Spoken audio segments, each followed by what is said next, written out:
Hi everybody, here we are again, twice this month, and there are some questions and maybe we can try and figure out just exactly how to answer them. This one's from Chris, and I'll use her first simply because I don't think I got to her question last time. I have a few questions about the exercise that we did in Ohio, and that was an exercise which I'll show you. And would you review the steps in the exercise, checking the energy internally and blending it with an external perception? So the exercise was one of trying to be aware inside, in your body, as if there's nothing in there. Remember?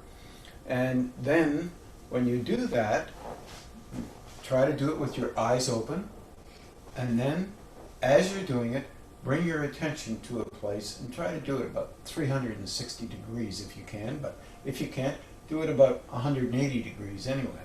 So you bring your attention about 20 degrees out and you look there, and then as you're focusing consciously, you'll notice that you've taken your attention outward, and now try and bring it inward at the same time and calm yourself down the best you can. Then go to 40 degrees, roughly. Try 90 degrees, 120, 60. At the same time, what you're trying to do is you're trying to be aware on the inside and the outside at the same time. And remember, it's only an exercise. You're practicing. And you're doing that for a particular purpose. The purpose that you're trying to do this is, if you are engaged with individuals or walking through your life, what you're really basically doing is engaging with the inside and trying to perceive those chakras or centers or Zephyr, and at the same time you're trying to engage with and understand what's going on the outside.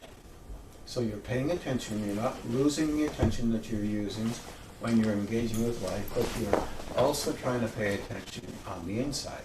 The next step is learning how to soften you down. Wow. This is not as easy as it sounds. As I was just mentioning here with Nancy and I when we were talking about this, the dilemma is that we are used to engaging with life fairly intensely. Now, it may not appear to be intense to you because your normal, whatever normal is for you, may not be as intense as it appears to others. When you're thinking about this, just consider the possibility that if that were true, you probably wouldn't notice it. Normally. You'd just be engaging normally, whatever normal was. However, when you do this exercise, you begin to be aware internally as well as externally.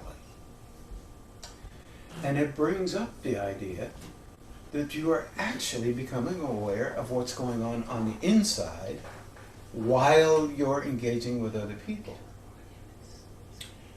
And that is perhaps a little bit uncomfortable to you because it provokes a nervousness in the unconscious aspects of the personality. Meaning, the defenses that are literally valuable to you in your day-to-day, the way you engage with others, the way you present in your day-to-day, you are beginning to notice some of that going on while you're watching on the inside and the outside at the same time. Now, Chris brings up a response that she noticed that she was beginning to notice the inside and the outside at the same time. And it kind of made her a little bit nervous. She used other words, and I can't see them with my glasses also. There didn't seem to be a boundary between two, and I may have become frightened by that. And she says, is this an opportunity to befriend my subconscious or unconscious and ask for help in releasing fear and control?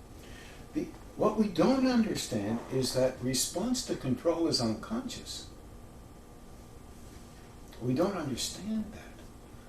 We think it's kind of part of our engagement or characteristics.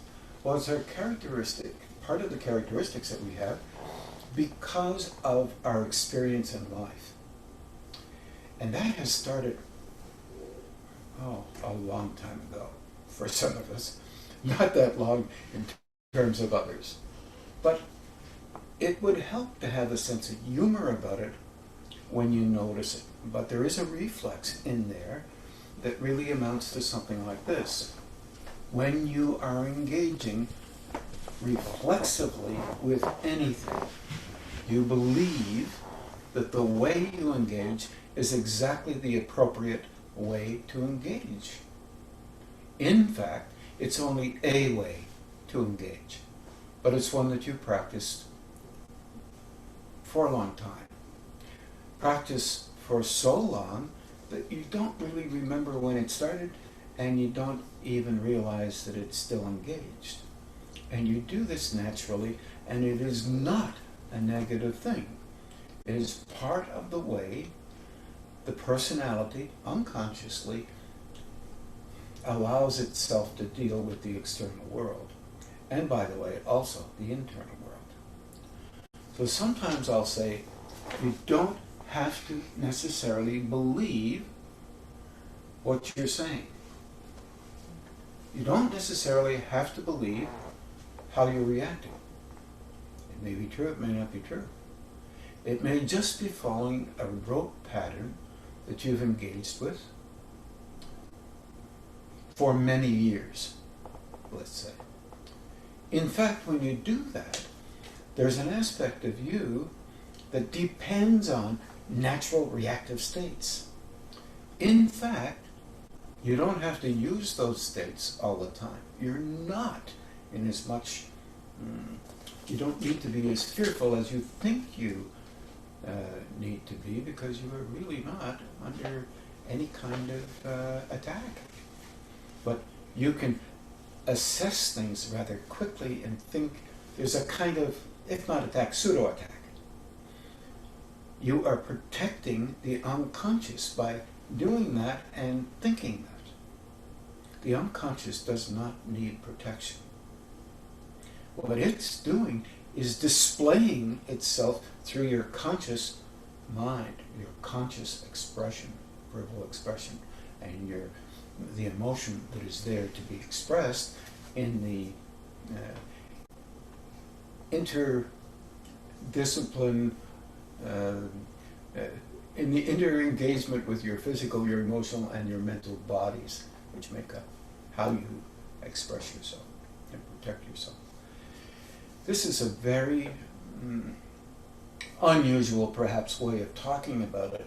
However, when more energy comes into you, you have to be okay with finding a different balance, a different place where you can soften and be respectful to the softening of it, of that natural presence or display that you use in life.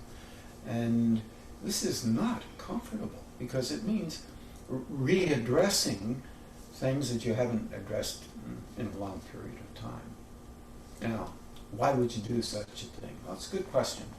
Because if more energy comes into you, because you can handle more and therefore might be able to help others in their particular spiritual development, if more energy comes in, you will automatically intensify relative to how you are. And that means the intensity that you're already using normally will get a little stronger. And it gets stronger so you can see it. It's a matter of perception.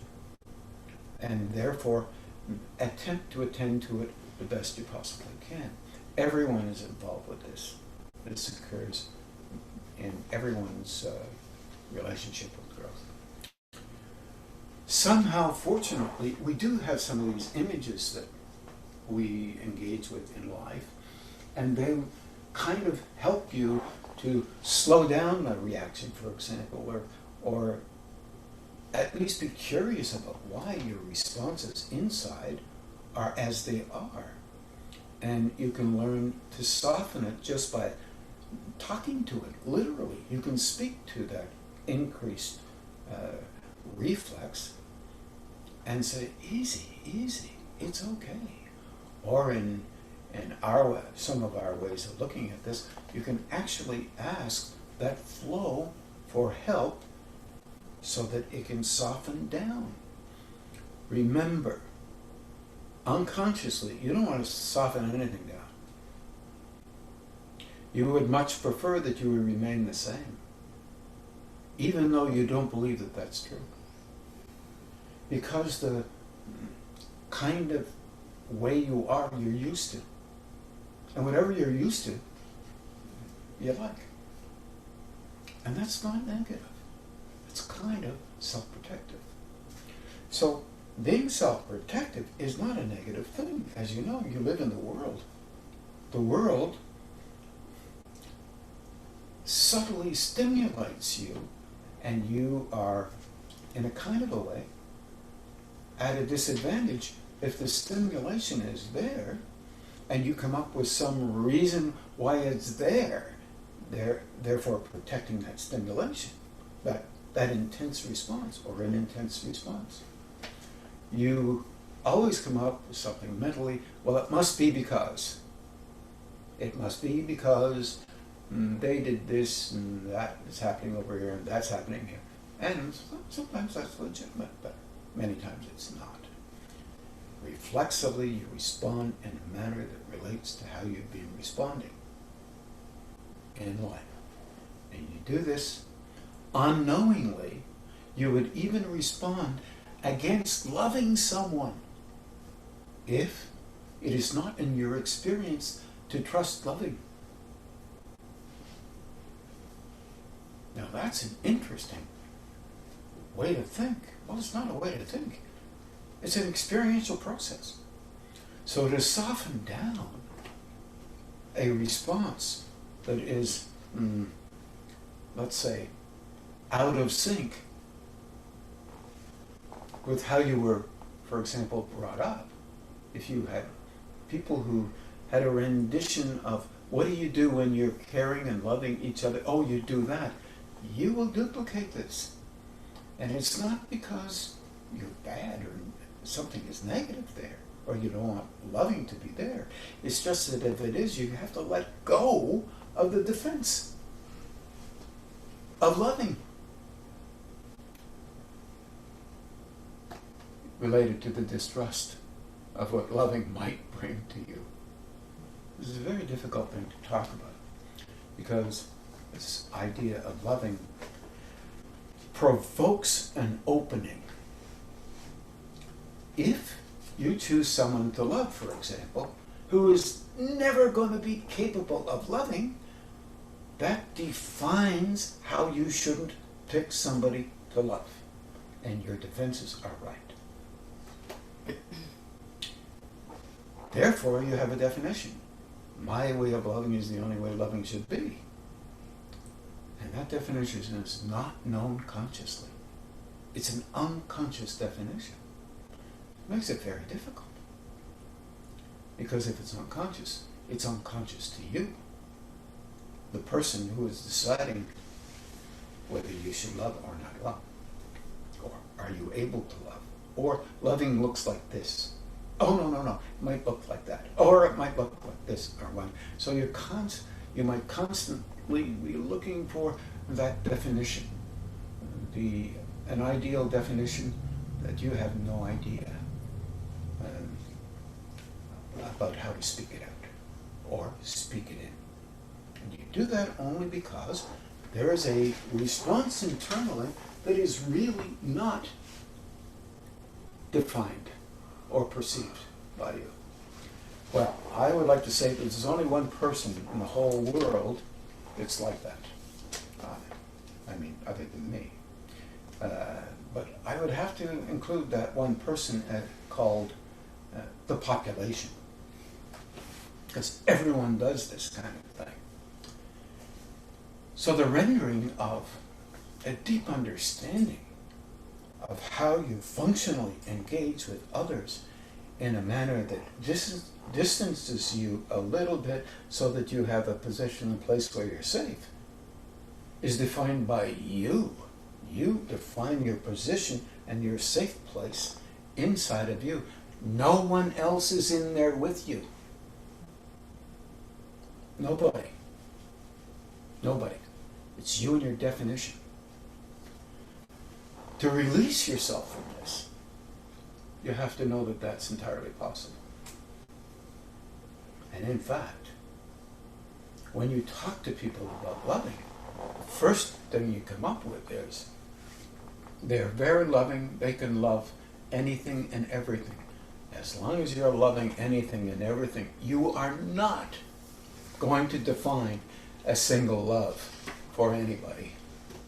And that way you don't have to participate.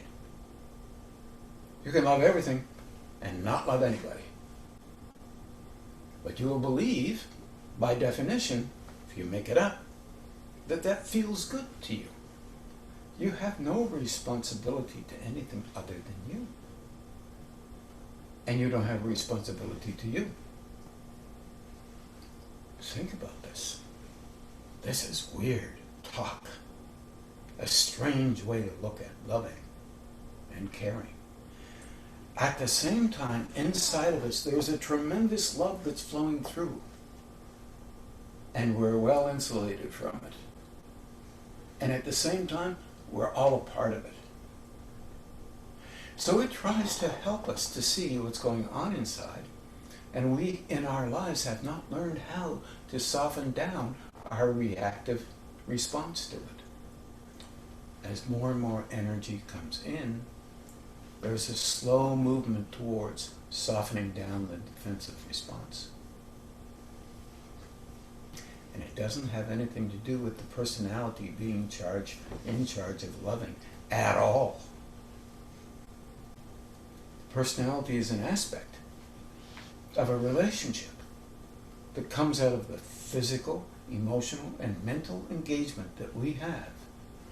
And we love the way we do it because it seems as if it works, even when it doesn't. So if you know your system cannot be a part of deep trust inside, you will automatically know, unconsciously of course, that you are distancing yourself from something that may be really loving there. That means you are distancing yourself from trust.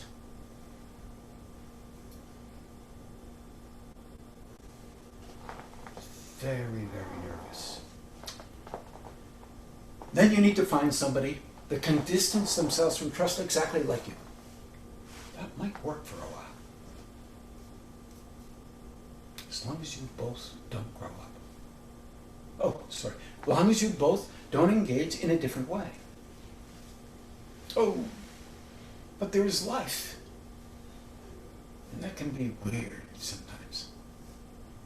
And we can not make excuses, but see things from a different perspective. And that is not so easy. Yeah. What happens if one of the people starts to want something more or different? Well, it might be that their relationship could be wrong. Their relationship with them is changing. And they may be plainly afraid. Fear is one of the biggest problems that we have. Fear, to combat fear, defend, and it's the other person's flaw, not yours. Fear always provokes the need to defend. So in here, Chris is talking about the difficulty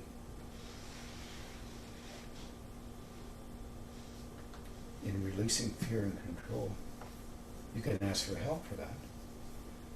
But how can one be afraid of something and not even know it? You can be afraid of something and not even know it because you have never known it. You've never understood it. You've never engaged with it.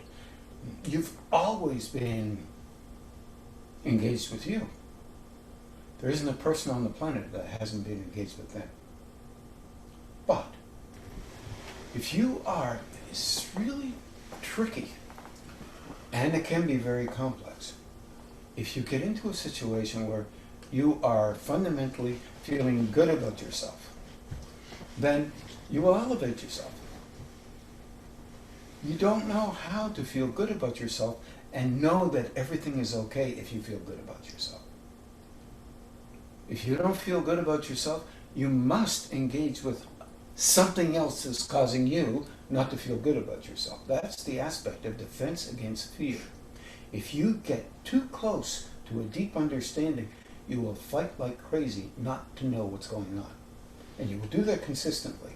There's no recourse from it. You want to preserve your natural, normal, so-called normal way of engaging with the defense of the personal that lies within, and the position and place that you have that lies without. And both of those will support each other, because you believe you are the way you are because you've gotten there on your own, and this is this great movement that you have.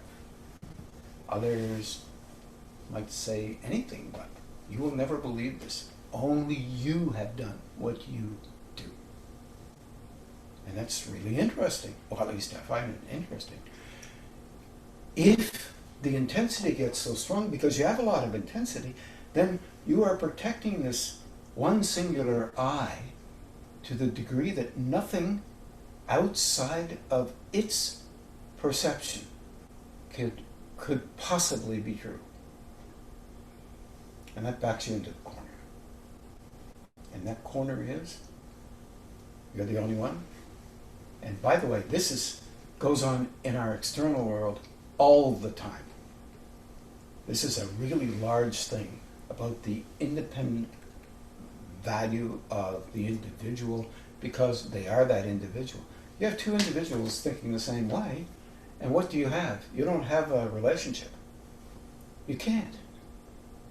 And if you have one thinking that way, they will want to be always in charge of what? Life of the person that they believe is lesser than, because you have more control, you have more fear, and you're protecting more. And this is really devastating. It's hard on the individual. She's asking a little bit, but not quite this. I'm making a little turn because of your question. Yeah. Why can't that I, instead of seeing something that it doesn't agree with and saying, oh, it's different than I thought, why does it try to find reasons why what it saw happen or a new experience? Yeah. Why can't it just kind of integrate that into itself and say, okay, that's the way it is. I made a mistake, or I didn't see it right. And since we all make mistakes, that you would think that would be a logical way of doing things. But interpretation is very valuable. And the individual interprets relative to a position they're protecting, without the awareness that they're protecting against anything. So, for example, if you had a tremendous amount of energy come into you and it wasn't the way you believed it should be, you would move to protect you. And therefore, that happening would not be as helpful, right? If it's not helpful, then it must be not worth being around. I would agree with that. At that particular point, you might be able to come up, well, this may be helpful in some way, but it's not helpful to my particular situation. You might say that. And that would make sense to you under those circumstances. If energy comes in and softens you deep down inside to the point where you're doing nothing but glowing and you cannot come up with a thought that is counter it. In other words, an unconscious response. You can't come up with it because it's so loving and gentle in there and kind in there. There's no need for defense. do you think it might be possible that a defense might occur? And then you would have to ask your question, why would a defense occur under those circumstances? Because that would be, you would be just blotto with good feeling.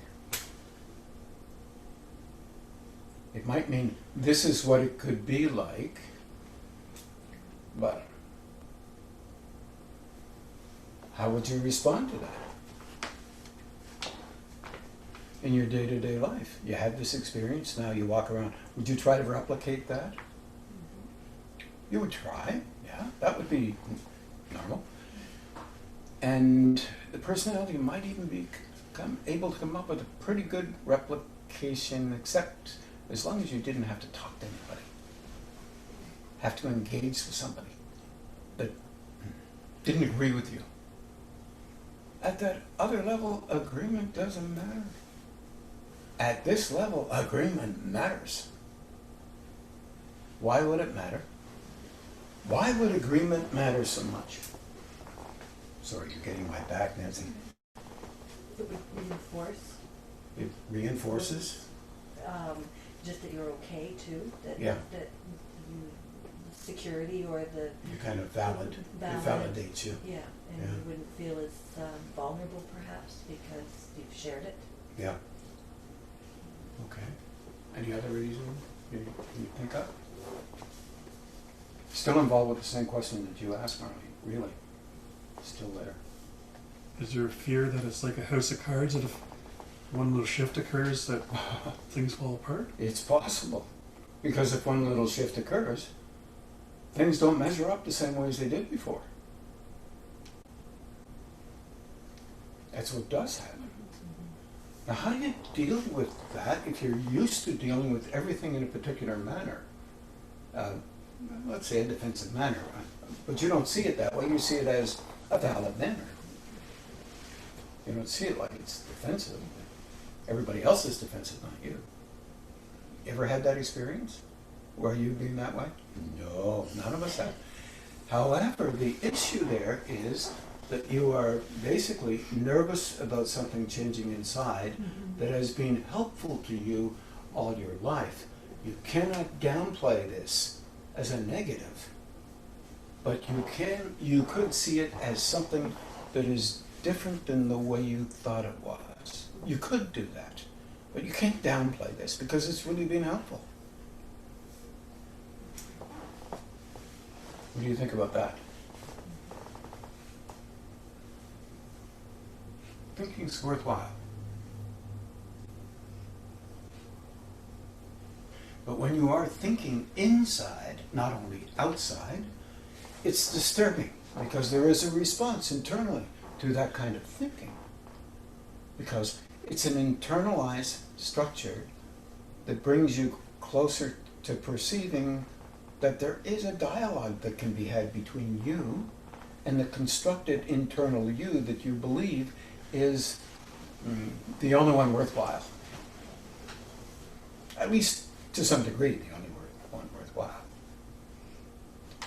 And this is a nervous place. So one of the things that this exercise does, it puts you a little bit more in touch with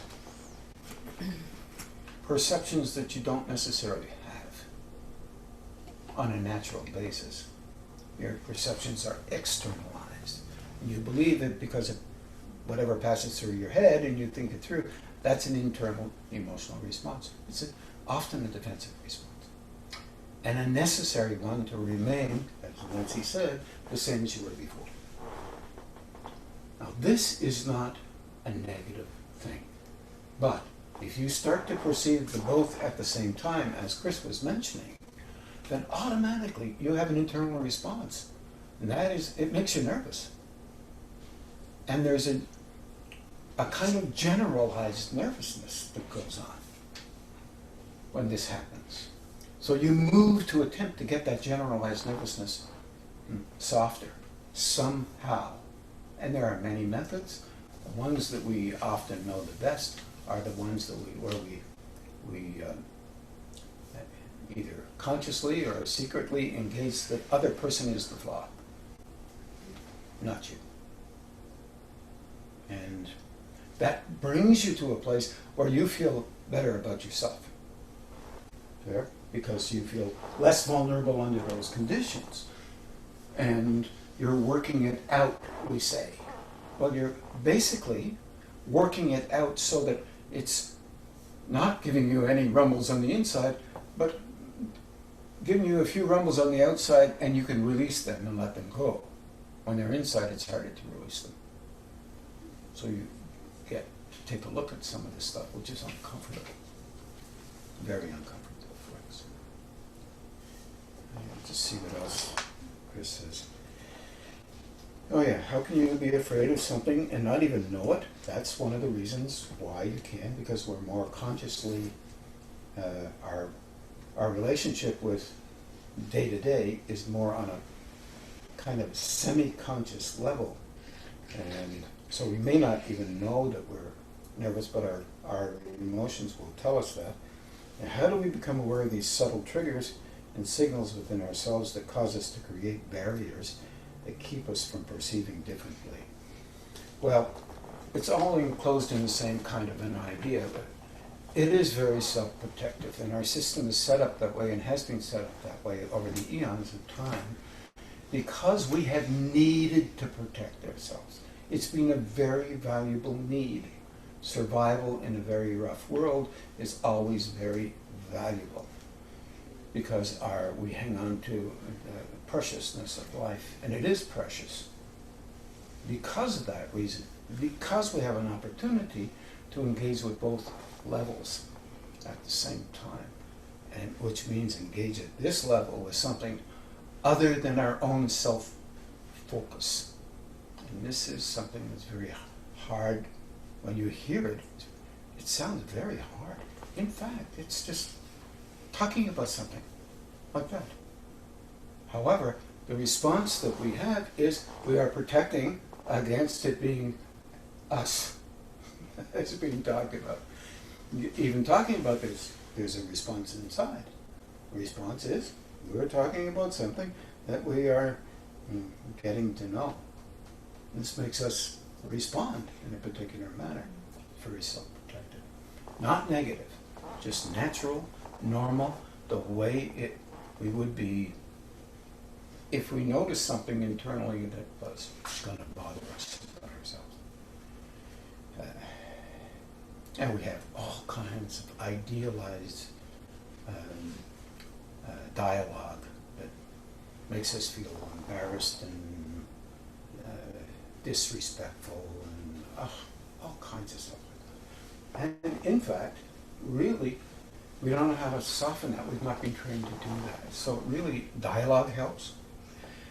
From my perspective, praying or the idea of talking to yourself and engaging with the life map, or bringing to bear hands that are on more, and it tends to be helpful. Eventually those hands will swing into a response that will help you, and the hands will be linked up, can link up easier to a higher plane than your emotional disposition or your mental facility. But that does not mean they can't respond and engage that way either. Because if your hands link up, one small center can affect every other center. Helps it to broaden out. And if you can try to back away from what you can see within yourself in a kind way, then it doesn't have to be everybody else's fault that you think whatever it is, whatever way you think it, you're thinking. And try to be respectful of others at the same time as you're respectful to yourself. Fair? Under certain conditions, because she talks about fear and control, certain conditions, if you do not control the small territory that you have within yourself, then life becomes a little bit more difficult, because the version of control, that's the place where you back away and go into a small cave and validate what's what must be true, even if you don't know if it is. Is that okay with everybody? Making sense? Not an easy question to ask, but nonetheless, the question is coming up more and more. The wonderful thing is that we did was, we remember we used the silent smile inside. Really great idea. As soon as you can get your face to engage with it, it has an effect on you. It really does. And some of you have some mantras that are really soft and gentle, and they will soften you down as well, because your focus is off what you think must be valid. It takes you off the self-validation and the charge that you need to have to feel fulfilled inside, without devaluing you. And that's a really valuable key. Try not to devalue yourself, but at the same time, try not to devalue anybody else as well. Because the reflex response is to devalue others so you can be valued higher. That's a normal reflex. That's same with, it's all across the world. You can see that. Be with somebody for a half an hour and you'll find out that this sneaks out. If you're talking about things general, it'll come up. Any other questions about that? Does that make some sense? Yeah, that's it. It is not an easy one to engage with. So, I hope that's okay, Chris. And the next one was from Ian Rimmer. Rimmer. I'm sorry, Ian. It's Canadian English. I'm aware of a system where instead of using your chakras to bring energies in, the aim is to close the chakras down and use your own essence coming through the heart. I'm wondering if this is possible, as I believe the chakras to be essential to the human form. So do I. There is a dilemma. Where misunderstandings occur is really, really interesting. I don't know if we can do it like this.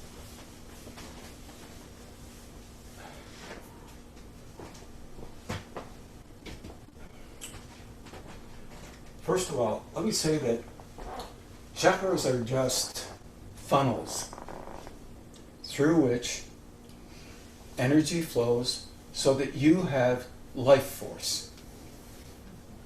In other words, your existence, these chakras are a part of you when they're open, and you eventually at a different level than the one that you're at when you first leave, you begin to notice that you are that system. And within those chakras are many lifetimes. You are an energy form. Well, people don't always believe that you're an energy form, but they do believe in the you, in the I. And where the difference is that people will try to come up with ideas that are generally, they do their best and they're creative. And so the idea comes out that the heart center is love, right? They don't know that the heart center can be really selfish. In the early stages of sympathetic response, where you try to help someone and you engage with something, you can be sympathetic with them, and that heart center may not be helpful to you. It may show you where you're not able to handle a lot of flow coming through at that level. You may cry for weeks, you're engaging, and you might say, oh, I must be very loving if I'm doing that. There's not a balance in that structure. Another level of that may be that you engage and you connect that with your brow and your emotional disposition at another level, and you may be seeing things as they truly, truly are, except nobody else can see it. This is very disturbing for you because it appears as if you don't have very much of an idea how people are, because they're reading on the surface all these images that we are able to read whatever they look like, and surface definitions, and they can't see in the inside. Heart center provokes an active engagement on the inside. All right, but it has less emotion in there. You almost have no response when that level is responding. But it is such a level of loving that it's as if you are looking and understanding the dilemmas of various stages of development and growth. There is such a level of love there that you don't negate anybody at that level. So you can be if you have those two levels in your heart center open, you can be very loving one day and almost cold. And if your personality reads that, first thing you're going to think is, well, I don't care for people. I don't care for this person. I don't care for that one. And I've warned you guys about this for a long period of time. The personality reads that as if it's not good for you. That's how it reads it. It can't read it any other way because it is used to reading things from the center of its self-interest outward. And this is consistently real, and that's a survival position. It is not negative at all, how it is. So we misunderstand things based on that. So we close our chakras down. You can't close the chakras down. You can calm them down, but you can't close them down. You hear people saying this all the time. I will close down this chakra and that one. And that. You can normalize it for the individual. You cannot close it down. Otherwise, the person would die instantly to this world. Because there would be no energy coming in, and they would have no life force. Is this making any sense? If you have no life force, we don't do well here. Yep. Don't they often say when they talk about closing chakras down that they're going to close a chakra down? They don't talk about closing all the chakras down. Everybody says something different, Marlene. That's one remembering. Yeah. There are others in this question. Ian is saying we'll close down all the chakras except the heart chakra, and now we'll use the heart chakra based on our essence. All of those chakras are your essence. The universal flow is coming through all of them. You're in a process of becoming conscious of everything that exists, but not with your personality.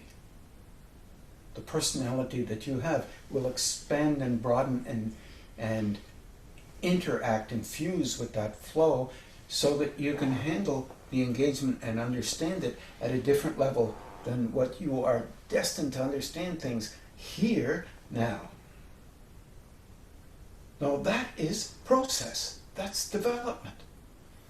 That's the dilemma with coming up with these things. So that is a big dilemma. And people do say that, and they also say the same thing with the brow center and with the crown center. We close everything else down, and the crown will come on, and you will be a very highly touted being. You are attempting all the time to find balance, harmony in these centers. Increased flow creates disharmony with the harmony that you had, because then you move to find a different balance point. This is just you growing, you growing. Someone tells you there's no Santa Claus, and you're mortified.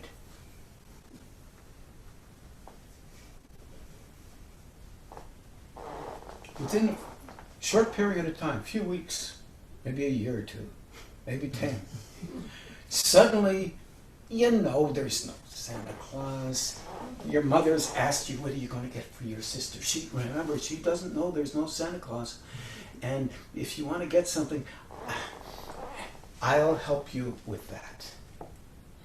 You can have 50 cents and go, and you can get her a chocolate bar from Santa Claus on it. You're trained to understand that certain things are not as real as what you believe.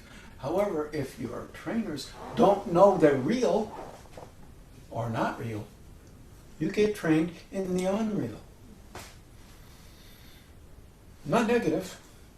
It's just part of our training. Nothing negative about that.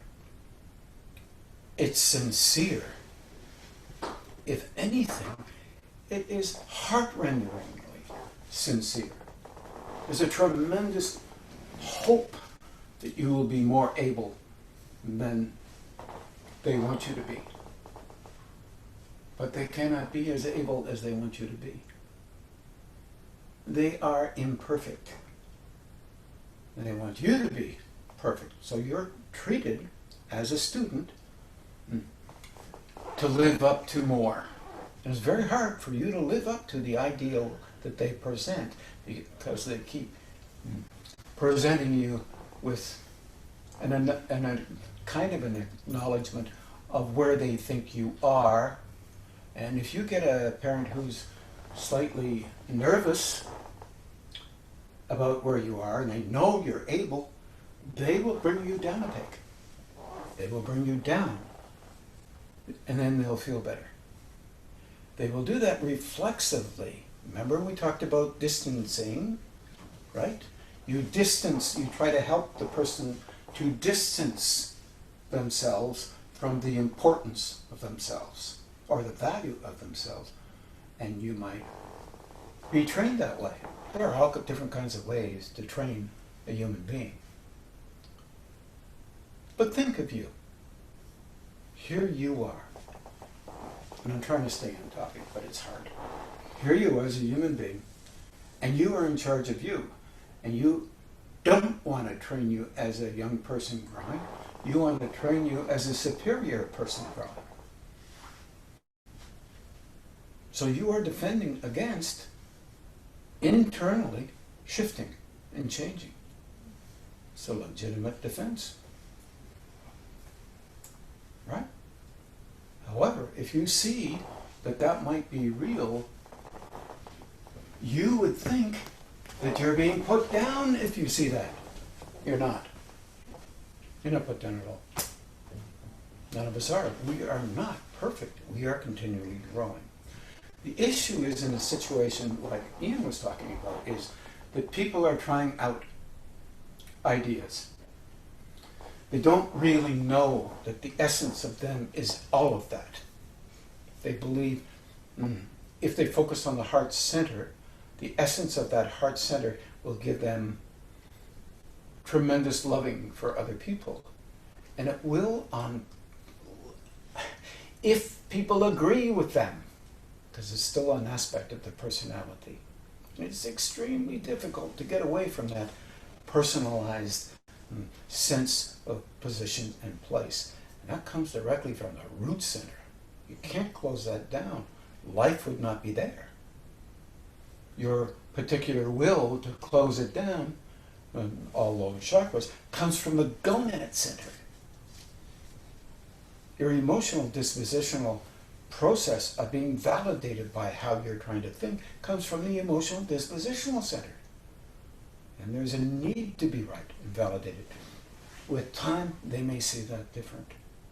But you're better off not to just say, well, that's a crock of baloney, and just say, oh, okay, I've not heard of that. Well, that's interesting. And you don't have to agree with it. But a different way to look at this, if you focus through the chest, you're focusing in relationship to the heart center. Above the head, the crown center. Down between the eyebrows, push it out, the brow center. If any one of these centers opens a little bit, automatically energy goes to the centers that need to be harmonized, broadened a bit, so that that energy can be handled by the personality. Look at it this way, and then you begin to realize each of these centers reaches for a kind of a harmonic that is similar, so that it can engage with another center. And these centers are constantly in movement. They're in movement, to engage and find a balance so that the personality can function under certain circumstances that relate to having more energy move through and higher levels engage with this particular plane. All things that we believe are real in this plane will change because it's the nature of human development. It's the nature of the development of a being. They will not always remain 3 years old, 20 years old. In other words, believe only what they believed yesterday and today. They will shift and change that. We all have to be patient with ourselves and with others. We do not do well with this. Being kind under these circumstances and being generous is very difficult. But I think it might be helpful to just do that. I hope that's okay, Ian, and it makes some sense to you. And maybe we have another question, maybe.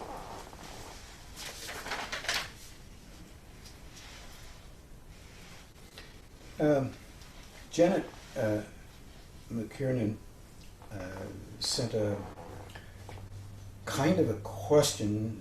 Is it possible that the energy of an organization is incompatible with the person's energetic system? Once again, we have a kind of a look at a corporation. And this is kind of a bit personalized, but we'll just do it as if it wasn't personalized. When you engage with people, you don't always choose everybody to be your friend. Do you agree with that? Generally speaking. And why you choose people to be your friends, God only knows. Because sometimes I haven't got a clue how that works. Often it's energetic. Often. You have some similar frequencies. Or it may be related to a good tennis partner. Someone you can talk to some of the things that you engage with openly, and that's rare. No matter what, they can listen. No matter what, they will talk to you. No matter what, you will listen. No matter what, you will talk to them. No matter what they have. That's a rare place of engagement. Sometimes there are people who are really, really flexible. Sometimes you have corporations that are fairly flexible. Sometimes nervousness and fear are so high that it's very difficult to be flexible. And I think with personalities the same thing is true. Not always, but often. If indeed you find a corporation that you're working for is difficult to deal with, you may have to put feelers out and change your environment. Especially if they've undergone tremendous change themselves and they can't adapt to it very well. Same thing would be true for us. Sometimes we don't try to engage and broaden out our flexibility because we can't. Sometimes a corporation can't broaden out and the workplace cannot be flexible because it's already too hyper, too much pressure. But the individual has to figure that out for themselves. And then try to make sense of it and see how that would work for them. I know it seems a little nebulous, the way I'm talking about it, but it really is similar to engaging with people. Corporations have personalities too, and it depends on the people who work there. And it depends how you can feel comfortable or comforted by how you engage with those individuals that are there. Sometimes it's very difficult. Sometimes people are just afraid for their jobs. And if you're a new person on the block, you look like the person who's going to take their job. And that may not be true, even close. But there may be rumors of needing to let people go, and they don't want to be the person who it is, so they want other people who may be even very good at their job to be the one to leave, because they are preserving. They have their own relationship with fear, and they have their own chaotic responses that go on inside about their life. Sometimes it's very hard to see under that blanket, that tremendous nervousness that might be going on in a corporation. So, ladies and gentlemen, I am glad to give this talk, but I think that would be enough for tonight. And I wish you all well, and we'll talk to you later. Bye for now.